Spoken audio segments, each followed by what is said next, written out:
On the last Complicit. So we stood there and we just watched and we just waited. And then finally, they called the dive and they started getting out. But they were like, but we didn't find anything. Her wallet was in there. Her keys were in there. Everything was in there, except her phone. It was the burgundy shirt just laying in the sand. It wasn't buried in the sand. It wasn't wet, wasn't dirty. It looked fresh. There's no way that shirt had been laying there for 10 days without any of us seeing it. We go to that park 2-3 times a day, every day. It wasn't even there earlier in that day. I swear to God, Victor is walking up the shoreline, walking the dog with sunglasses on, watching us. When Lauren went missing, Gabby stopped coming over. Isn't that odd?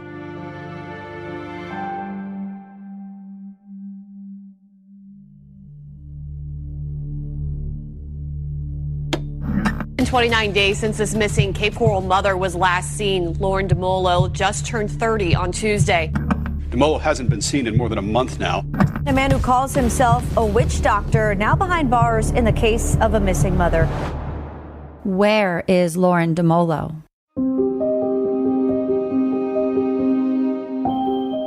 I'm Hillary Wadsworth. And I'm Caitlin Boddy. And you're listening to Complicit.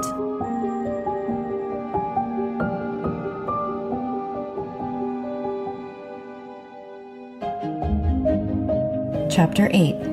Eventful Days. Happy birthday to you. On July 14th, 2020, Lauren turned 30. Those voices you just heard singing include Lauren, Lindsay, Jeffrey, Anne, and Victor. At this point, Lauren had been missing for 25 days. According to her family, she was not a person to miss a holiday. Lauren celebrated everything. If there was a glimmer of hope that their sister was just hiding out somewhere, it was now gone. Lauren would have been there to ring in her 30th birthday. The very next day, July 15th, Lauren's case went national. People magazine broke the story, and suddenly more news outlets were interested in reporting the case. Lauren Dumolo vanished without a trace on June 19th. The single mom, like so many Americans, was looking for a job during the height of the coronavirus lockdown. Our Stephanie Bauer is... The Cape Coral Police Department was feeling the pressure. Their dive team search hadn't turned up much. The only evidence they had was turned in weeks ago, and there were no leads that had yet been generated from any of the items that were found in the park. Her shirt was sent out for DNA analysis, and the 2 cell phones Cassie handed over were now in the hands of other experts, but the results wouldn't come in until much later. In the meantime, Detective Jones arranged for another search, this time with dogs. Cadaver dogs. Cadaver dogs are different than bloodhounds. Bloodhounds can pick out certain people by smell, where cadaver dogs pick up on deteriorating bodies. And they also can differentiate between deteriorating humans and deteriorating animals. The search was scheduled for July 20th and started in Four Freedoms Park because at that time, the park was the focal point. The dogs arrived and began to walk around the park with their handlers. Almost immediately, something interesting happened. Detective Jones even used the word chilling as he described to Paul, Cassie, and Lindsay what happened. They brought the cadaver dogs to the park, and the cadaver dogs led them to Victor and Gabby's work van, which is parked across the street because that's where Victor lives, and that's where the work van stays. And one of the dogs alerted on the van, so they picked up some kind of scent. The dogs got a hit on Victor and Gabby's maroon red cargo van that they used for work. They usually kept this van parked in a space under the carport in front of Victor and Anne's apartment building. Remember, Victor and Gabby work for a flooring company. Their job is to rip up old flooring and install new flooring. Inside the van were the tools to perform such installations. But that wasn't all. The dogs continued to follow a scent. Then the dogs led them all the way up to their apartment. To our mother's home. The cadaver dogs continued to trail a scent from the work van where they initially got a hit, up a flight of stairs, and directly to the front door of Victor and Anne's apartment. Jeffrey, Lauren, Lindsay, and Cassie's brother, was also still living there. I remember calling Jeffrey that night just because we were talking so much about Lauren's case. And he had said to me, Lindsay, I'm done talking to everyone. You guys really think that Mom and Victor has something to do with Lauren's disappearance? The cops are here right now and they have dogs and they're asking us to leave our apartments and they want to search our apartments. And Mom's downstairs crying.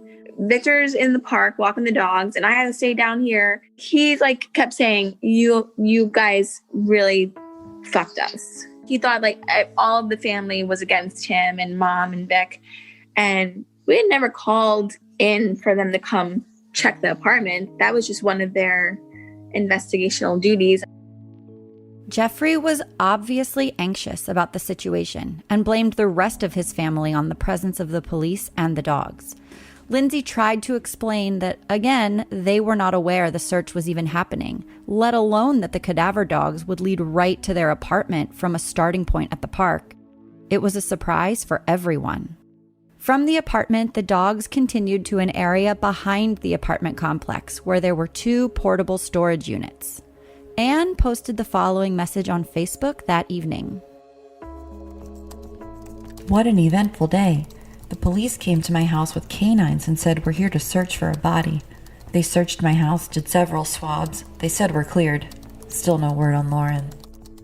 Similar to Gabby saying he passed his polygraph, the police did not confirm this assertion Anne relayed of being cleared. In fact, the police confiscated a number of items that evening. They took the curtain out of the house, which was in front of the washer and dryer because there was no door. They took Victor and Gabby's work van. Then they went to the yard and took 2 trailers the dogs had on. Enclosed trailers that you could put equipment in or whatever, or, if you're demoing something, all your junk in the back of that, or whatever. The police went straight to work on the items they had taken from Victor and Anne's apartment. The curtain was sent out for DNA analysis, and the work van was searched and analyzed immediately. Surprisingly, the police returned the work van within the week. They did give the van back to Victor and Gabby to use and said that they checked out.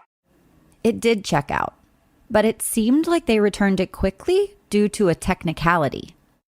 According to Cape Coral Police Department Forensics, because of Victor and Gabby's line of work, they install and take out carpets, sometimes from people's homes that have passed, sometimes from bathrooms, and apparently dogs can get feces and menstrual blood and other deteriorating bodies confused because they're not hitting on a certain scent. They're just hitting on the chemical that your body releases when you pass away after so many hours. Aunt Sue spoke with the dog handler, whose dog had led the police to the work van, and found that she too was surprised by the follow-up after the dog search. I spoke to Nadia, who handled the dog the day that dog searched the truck. And she said Lauren's DNA was in the front of the van, lightly, the middle of the van, but that dog laid in the back right-hand corner of that van. That dog laid down. And she said when a cadaver dog lays down and stays, that dog is positive. The curtain and other items would take a bit longer. The shirt they found that they believed to be Lauren's was also still in the hands of the forensics department. But we hadn't seen the last of the van. A week after those trucks were brought back, Victor and Gabby went to the yard. They didn't want the same work van back, the red one. They wanted the new white one. The owner, Oscar, told them no. They had a big argument. The Oscar that Paul is referring to was not only the owner of the company where Victor and Gabby worked, but a longtime friend of Victor's as well.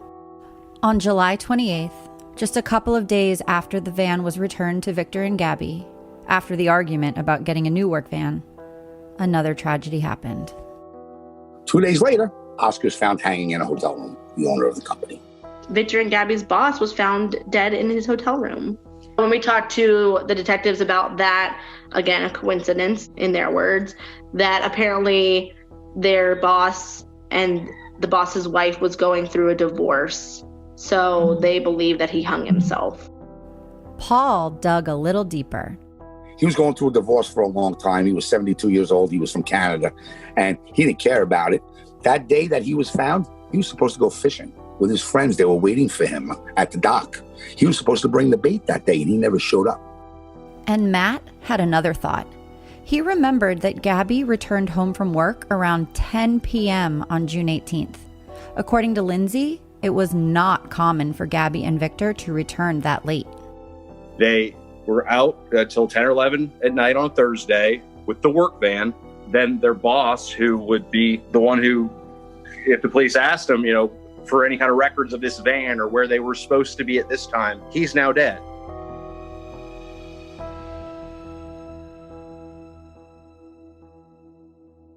Chapter 9. Battle between good and evil. Lauren's disappearance had created a rift in the family. Victor and Anne's behavior had raised their family's suspicion since the beginning, when their absence from searches and seeming disinterest in finding Lauren began. The police and cadaver dog search only added fuel to that fire, even though so far, nothing had come back as pointing a finger to any of them. At the time of Jeffrey being really upset about the police, it was before Jeffrey had started noticing the odd things that we all had noticed. There's almost been kind of a split in the family of, there's people that are in support of Victor, and then the rest of the family that just kind of separate out and, talk amongst themselves about what happened, who did this. Jeffrey found himself caught in the middle. He was living with Victor and Anne, and he was still working for the same company as Victor and Gabby, although he was assigned to different work sites and had a different work partner. His work partner was the company owner's son, who had just lost his father. But in his ear were his sisters, and they, like the police, weren't ruling anyone out as having something to do with Lauren's disappearance. And I think Jeffrey was caught in the middle because he lived there, and then he started noticing things too and started talking to us more and then coming and staying here more. Victor's elusive and evasive behavior the day they found Lauren's shirt in the park surprised everyone.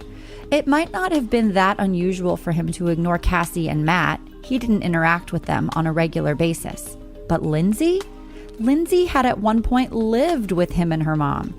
Victor even now babysat Lindsay's daughter pretty frequently. It didn't make sense. He said numerous times that he treats her and believes that all of mom's kids are like his daughters and son, he treated her like a daughter. From what I know, he picked her up constantly from work, drove her there a few times. And then Matt told us about another odd situation with Victor that occurred on July 30th, 6 weeks after Lauren went missing, 10 days after the cadaver dogs had paid him a visit. Victor had gotten a text message, a spam message. He texted back a picture of Lindsay, her daughter, and Lauren Dumolo all together from Lindsay's Facebook. Victor's friends, they're on Facebook. The photo Matt is describing is a picture taken from Lindsay's own Facebook uploads. It's a picture of Lindsay, Lindsay's daughter, and Lauren sitting in a sports bar type restaurant at the countertop area, smiling from ear to ear. The photo is from May 12th, 2019, which was Mother's Day that year. It's even captioned, "Happy Mother's Day," in Lindsay's original post. The original photo also includes Anne on the far right-hand side, but in the version Victor sent to that spam number, she was cropped out. He sent it to himself, and then he brought it to Lindsay's brother, Jeffrey, and said, "Look, I think somebody is threatening us or something. Look, I got this message from this number. It might be the person, or whatever that did this." And then you can look and clearly see that he sent it to himself. Yeah, it's an Android, right? We looked up the number, and it was it's just a spam call number. It's not anything. He got a message, and then he responded to it, and then said that number was sending him this picture, like a threat or something. For those of you who aren't familiar with Androids or how the text messaging app works on them, a sender's own messages appear in bubbles on the right-hand side of the screen in a text conversation, while messages received from others appear in bubbles on the left. This is how Jeffrey could plainly see that Victor had sent this photo as an outgoing message to that spam number, not the other way around, as Victor claimed. Lindsay told us that later on that evening, Jeffrey took a picture of Victor's phone with the text message thread pulled up on the screen. He showed his mother a little later that evening because he was concerned. Anne just looked at him and laughed. We'd like to take a moment to thank our sponsor, Bonafide. Bonafide's mission is to provide women with naturally powerful remedies to safely treat the natural symptoms that occur throughout their lives, from PMS to menopause and everything else along the way. All products are made with safe yet powerful ingredients, completely free from hormones and without alarming side effects. Their products are recommended by over 8,300 doctors across the country and are used by over 333,000 women and counting. Give Bonafide a try today. No hormones and no prescription required. Real relief without compromise. To get 20% off your first purchase when you subscribe to any product, go to hellobonafide.com and use promo code COMPLICIT.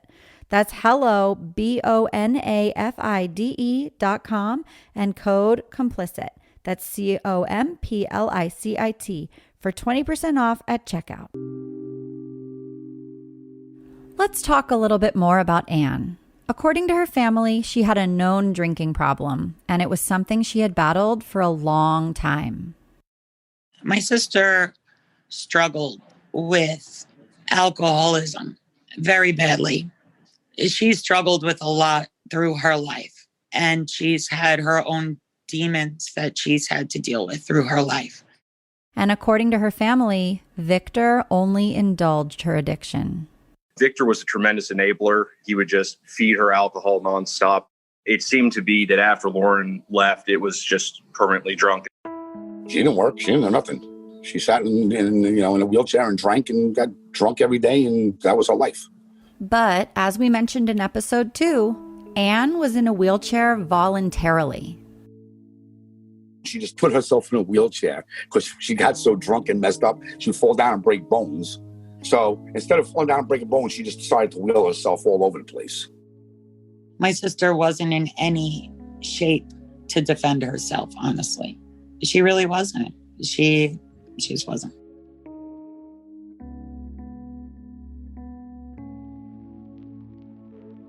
But there was more to Anne than her drinking. She was an artist, a painter who did beautiful scenic paintings. And, much like Lauren, she too was into energy. She believed in the power of prayer, vibrations, and light. She joined an online group that promised protection, guidance, healing, and enlightenment.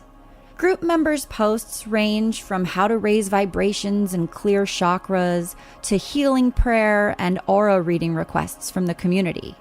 Members share intimate details of their lives and expose their vulnerabilities, fears, and worries. The community, in turn, offers words of encouragement, actionable suggestions, and of course, prayers. Anne was a casual member, initiating a post occasionally, but mostly leaving comments and prayers on other members' posts. But when she needed the community, they were there for her. Back in 2018, Anne even posted from her hospital bed in the ICU when she was admitted for sepsis poisoning following an E. coli exposure. Many thoughts and prayers had come her way. Another time she'd posted was when Victor was in the hospital. And again, thoughts and prayers came her way. She was such a believer in this online community that she introduced Lauren to it, knowing her daughter shared her interest. Lauren made her first post in December of 2016. She posted a smiling selfie and asked the community to tell her what energy they saw in her. 41 comments followed with answers from vibrant and happy energy and radiant to you don't hide your pain very well. Anne also commented on her debut post, "My daughter Lauren, she's a beautiful soul. I'm so proud of you." Initially, Lauren seemed to rely on this group for emotional support and validation that everything in her life would be okay. She routinely posted selfies and asked for members to read her aura. She also opened up and revealed her most intimate life struggles. She progressed into seeking guidance on her energetic and spiritual journey. She announced that she had been practicing tarot card reading and wanted to barter with others in exchange for their healing work skill set, whatever it was. She also shared how a bout of insomnia one night led her outside, where she felt that everything around her, the trees, the sky, even the air, was breathing. She felt connected to the experience and wanted to share, to see if others had also had this experience. She had started referring to the members as brothers and sisters. And Anne always commented on her posts. But other than her mother, it seems like the rest of the family was in the dark. Just to add another layer to everything, Lindsay discovered her participation in a Facebook group and reading it sounded like total BS. Using the way she was talking on there, it sounded like almost speaking another language. Oh yeah, Where is it? I have one of her little paragraph of what she wrote on there, and it was, I'll have to send it to you. It's just like she talks about a real battle of good and evil. The paragraph Lindsay is referring to was posted on June 11th, 2020, 8 days before Lauren went missing. Here are some excerpts. Does anyone feel like there's a real battle between good and evil right now? I feel like I'm finally having my awakening. I've been meditating and speaking to my higher self lately. I believe it's as though I'm on my own frequency, and I believe in energy and the power of love and light. I feel like us have to gather together to keep the balance. There's something bigger going on. I feel it deep within. Surprisingly, for as involved in the group as Anne had been, she did not reach out to the group when Lauren went missing. However, she did comment on an unrelated post from another member and shared that her daughter had been missing for a month at that point. Not too long after that, other members began to share posts about Lauren's case with the Cape Coral tip hotline information. And there was another member of the group making headlines. On August 16th, across the state in Hollywood, Florida, it was reported that a man named Shannon Ryan was in FBI custody on charges of kidnapping a child. The child's mother, Layla Cavett, who was similar in age to Lauren, is still missing as of the recording of this podcast. Shannon, a self-proclaimed witch, tarot card teacher, and spiritual guru, was the last person to have seen this woman alive. He was caught on cameras with Layla in the days leading up to her disappearance, and a solid link between him and Layla was made. But followers of Lauren's case were quick to find similarities. And even more interesting was the fact that there were 3 other missing women also connected to this group. 2 had disappeared from Florida. All of these missing women, including Lauren, followed Shannon as well on Facebook, where he posted his incantations and witchy musings. For a fee, you too could learn to be a witch, a sorcerer, or a tarot card reader. On August 18th, 61 days missing, NBC2 aired a story about how the cases were potentially connected and cited this online spiritual group as the common link. Again, Paul was interviewed, and the reporter from For Freedom's Park reviewed the evidence that had been found thus far. This was a new lead, to be sure, but others, like Cassie, didn't believe her sister and Layla Cavett's cases were connected. She found a lot of online connections. I don't find any significance to that. We did not find any specific connection between Shannon Ryan and Lauren. He did not comment on her posts, and vice versa. Nor did we find any specific connection between Layla Cavett and Lauren. Shannon Ryan remains in FBI custody.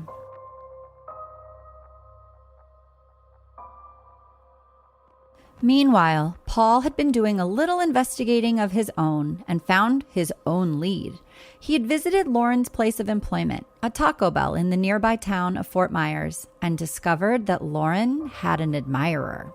Gabby got her the job at Taco Bell. The manager of Taco Bell, this guy Luis, his wife is Gabby's cousin. During my investigation while I was down there, this guy, Sandy, that kept coming into the Taco Bell and trying to hit on Lauren. From what I understand from the manager, Lauren kept on telling this guy, no, she was in a relationship. No. As soon as Lauren went missing, he stopped going in there. Nobody saw him again. And according to Paul's sources, he had stopped going to Taco Bell before Lauren's case was even reported to the police. Paul brought this information to Detective Jones, who did locate and follow up with Sandy. According to Paul, Detective Jones said that Sandy had cooperated and even shown him his phone, but Detective Jones didn't get vibes from him, and he was not deemed a person of interest. That didn't exactly sit right with Paul, who had looked a bit deeper into Sandy's past. I did a background on him. Turns out that he was convicted for prostitution and human trafficking out of Miami. All of a sudden, he stops coming in. My daughter's missing, and he has this kind of past. Paul also found the connection between Sandy and Taco Bell. Well, the guy, the manager, that's his cousin. This guy, Luis, the manager, he worked in 3 different Taco Bells. 2 out of the 3 Taco Bells that he worked in, 2 of his employees, which he hired, were arrested for human trafficking. And in the second one, there was a girl abducted and found beaten almost half to death under a bridge. Paul now understood Gabby's seemingly flippant comment about even looking under the bridge for Lauren. While Paul was investigating in neighboring Fort Myers, Danny was searching more locally in Cape Coral. She discovered that there was someone keeping quiet about Lauren's disappearance. We've had to bleep out this guy's name since he may be of interest to the police. The girl who organized the search made a map, and she had different streets and different locations for each team. She did say not to go to 808. It is a very well-known apartment complex where there is known trafficking, drug use. It's very close proximity to Lauren, half a mile or less away. Very well known to the CCPD. And that is why the woman said, don't go there because it's bad news and we don't want to put anyone at risk. I tend to want to find out everything and anything. So that was actually the first place I went to. Much like when I went to Victor's house, something compelled me to go upstairs and go to this one. It was, and I walked up to him and I showed him the flyer and I said, hi, do you know this girl? She's missing. He said he had never seen Lauren, never heard of Lauren. And I said, okay, thank you. And so then I just continued walking around to different houses. I knocked on dozens and spoke to different people. Some people said that they had seen her, but no one knew specifically what had happened to her. Danny continued talking to people in the complex, and a neighbor pointed out to her that the man Danny showed the picture to was known for getting women messed up on drugs or alcohol, and he and his girlfriend would engage in sexual activity with these women and record them. According to this neighbor, this man's girlfriend had blonde hair, so when Danny went back to 808 and saw a girl come around the corner with blonde hair, she was curious if this was the man's girlfriend. So she asked her. She goes, no. And I asked her about, and she supported what that man had said, how they were heavy into drugs. They were heavy into recording women. And then while she and I were talking, another woman came up who lived in a downstairs apartment. And I asked her, just like I had asked everyone, have you seen this girl? Do you know her? And she said that she had seen Lauren and at actually 3 local bars in the area, Backstreets, Rusty's, and the Monkey Bar. So it was interesting that she had confirmed that had in fact spent time with Lauren and that this woman had witnessed it. When I saw him, he said, oh, I don't know her. And I said, would you like the flyer? He said, oh, yes, I'll pass it around. These kinds of interactions are ones that make you wonder. Who else was keeping quiet? And who else could have known something about Lauren but was staying under the radar?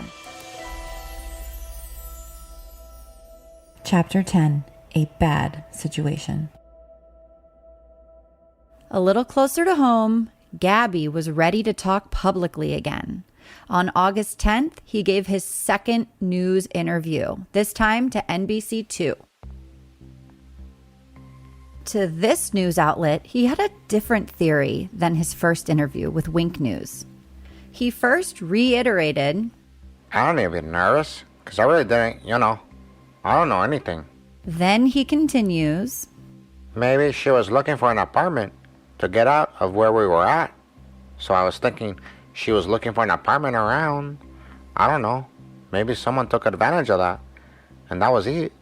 And never came back. That's my theory. And as a final statement, the News 2 reporter said, quote, Gabriel said she wasn't using drugs and wouldn't harm herself. So now it's not her friend getting her messed up on drugs. This is where he contradicts himself on his first theory when he talked to Wink News back in July, then presents an alternative theory of his own, an apartment search. Gabby had mentioned an apartment search. Strangely, Lauren looking for an apartment had come up. Let's now rewind back a bit to episode 1, to that anonymous source. The morning of Friday, June 19th, a man who wished to remain anonymous said he saw Lauren that morning around 8:30 a.m. She appeared to be walking toward her apartment from the direction of Four Freedoms Park. We now know the anonymous source is a maintenance worker in various buildings in the area, including Victor and Ann's apartment building where Lauren used to live. And this maintenance worker had more information to share. He told police that Thursday, June 18th, one day prior to Lauren's disappearance, Lauren approached him in the afternoon to ask if he knew about any available apartments because she, quote, had to get out of a bad situation. He told other people about Lauren approaching him too. He sent a message to a friend stating, I seen her at the pool on Atlantic Avenue last week. I talked to her at the pool. She was asking if any apartments were available. She said she had to get out of a bad situation. Is all I know. I told her to call the office. The maintenance man, on 3 occasions that we know of, described his conversation with Lauren in a way that seemed like she wanted to get out of a bad situation. Not she and Gabby. Not the we Gabby described in his News 2 interview. Lauren also confided in her friend Erica about needing to get out of a bad situation, specifically to get away from Gabby. I look on Messenger and I see this message from her that, he beat her up and that she's scared and she just wants out of this relationship. Her message said, I don't know what to do. I need to get out of this situation. I need help.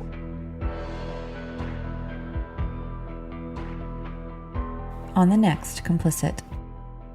A peek inside Lauren and Gabby's relationship. They were hugging and kissing and dancing, but not all relationships are rainbows and butterflies, We went to the 7-Eleven across the street, and I found out that Lauren had gone to the 7-Eleven frequently, and she would share that she was in a really bad relationship. Lauren's friends weigh in. I just have this gut feeling that he knows where she is. You don't live with somebody, you're with them 24/7, they become missing, and you know nothing. Her family continues to dig into her past. I come to find out there's a lot of things I didn't know about my daughter. Yeah, and it all wasn't good. But where is Lauren Dumolo?